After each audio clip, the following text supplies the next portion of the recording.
I know that there's quite a few people that are Buddhist practitioners and focusers. Not so uncommon, that combination. And it could be that people do it in many different ways. Um, I'm curious for me, not knowing Buddhist practice well, I'm curious about in focusing, and partly I've had a conversation with a couple of other people that have the same combination as you, I'm sure, in their own way. But this topic has kind of come up. In focusing, we bring our awareness to a particular feeling, and we develop a relationship with that, as we've been discussing. We don't pay very much attention to awareness itself. Mm. We look in one direction, kind of. We don't often, I don't think, take the step back and look at the awareness itself and become curious about, well, what is this? The thing that we're calling presence or awareness or space. What is that? And what is the uh, significance of that, maybe?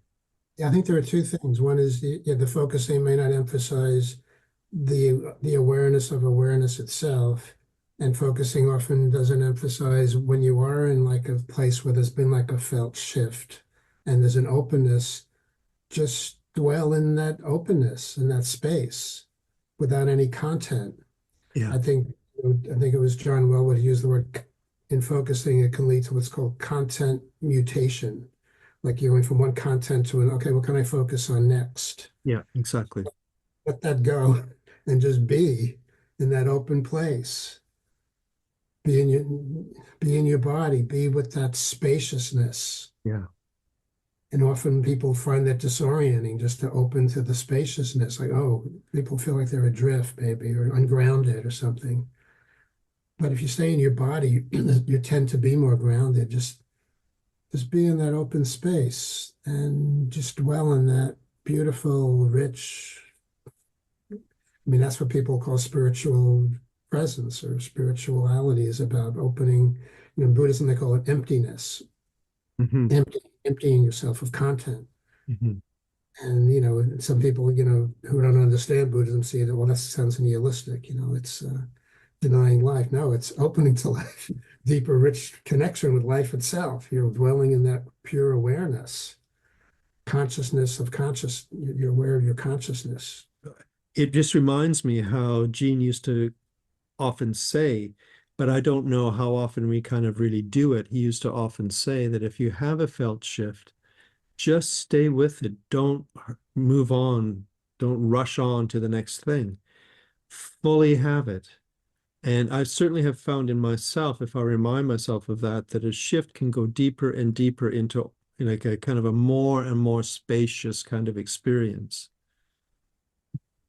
Yes. Yeah. Great. Yeah. Yeah. Great exploration. Yeah. Just Mm. open when something shifts and carry that through your day as best you can, that openness. So you're not just, okay, this is time set aside for focusing and this is meditation.